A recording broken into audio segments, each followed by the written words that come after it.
meron na naman akong karagdagan na tuturo sa inyo. Noong nakaraan, pinag-aralan natin yung pagkakabit ng anti-theft alarm. So ngayon naman, yung anti-theft alarm natin, lalagyan natin yan ng hazard. So habang gumagana yung anti-theft alarm natin, pati yung kanyang hazard gagana rin. So ang gagawin natin dyan, lalagyan natin ng diode. Itong kulay, yung kulay orange na wire na yan, ito siya, our turn left signal light. At yun namang yung kulay light blue na yan, yan yung right turn signal light. So yan dalawang yan, lalagyan natin yan ng diode. So dito tayo kukuha sa nilagay natin na wire sa number 87 ng ating relay.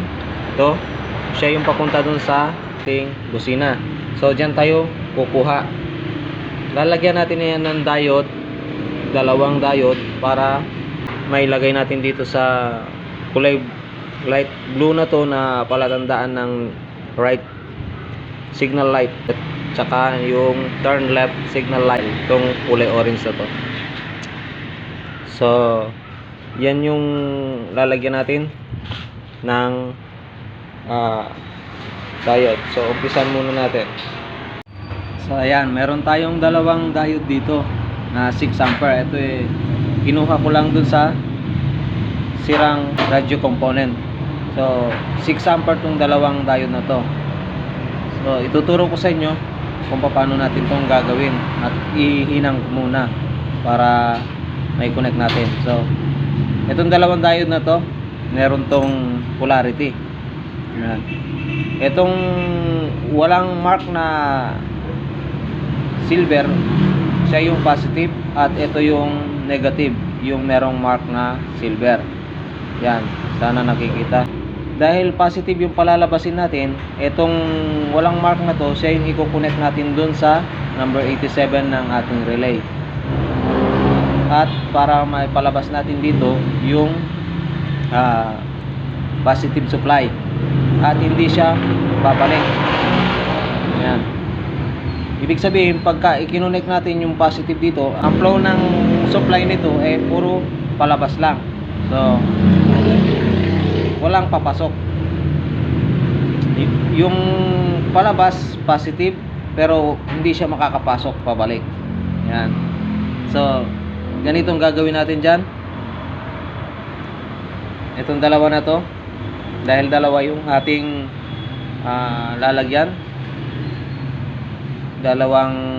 isang left turn at isang right turn signal light, pagsasabayin natin sila. So ito, dalawang positive na to, pagsasamahin natin yan, at lalagyan natin ng wire, at itong magkabilang dulo ng pinagsama nating diode na to, lalagyan din natin yan ng wire. So lalagyan ko muna.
Yan, so natapos na natin, nahinang na natin at nalagyan na rin natin ng shrink tube. So ngayon naman ikakabit naman natin. Ito yung pinagsama nating positive ng diode. Ikakabit natin to sa number 87 ng ating horn relay, at ito magkabilang dulo naman na to, ikakabit naman natin to dun sa magkabilang left and right placer ng ating motor para mag-hazard siya. So kakabit ko muna.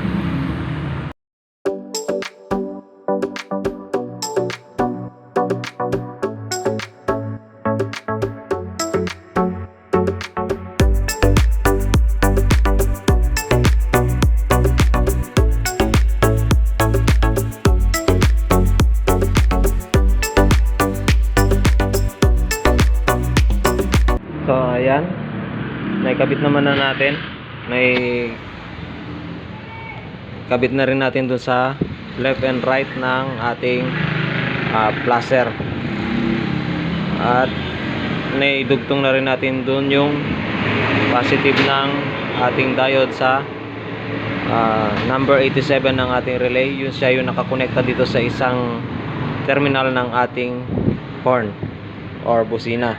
So ngayon tetestingin natin. So ayan, inon ko na yung alarm natin. Halimbawa mag-a-alarm siya, sususian natin. Pag nag-alarm yan, ayan ha, sususian ko. Ayan.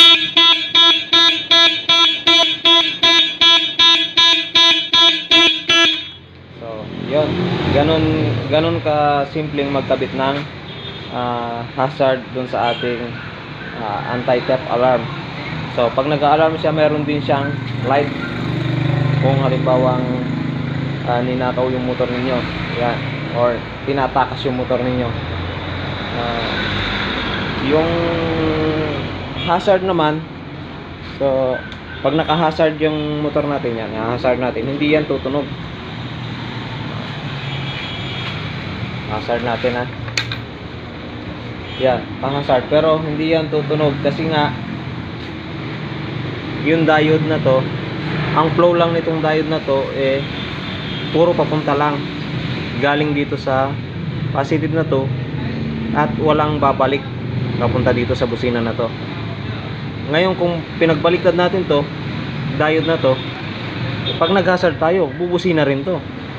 Kaya natin nilagyan ng diode ng ganito para hindi bubusina to pag nag-hazard tayo or nagpa-placer tayo.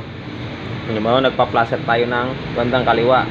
Kung wala tong diode na to, sigurado yan, pag nag-placer ka, binugtungan mo siya ng katulad nito. Pag nag-placer ka, bubusina rin yan. Ngayon, nilagyan natin diode para hindi siya bumusina pag placer lang ang gagamitin natin. So, ganun lang kasimple ang pag-wiring. So, maraming salamat sa inyong panunood, at ingat sa pag-wiring at pag-DIY ng ating mga motor. Ares mga kamoto, yeah. Sana may natutunan kayong muli. Yeah. God bless sa inyong lahat.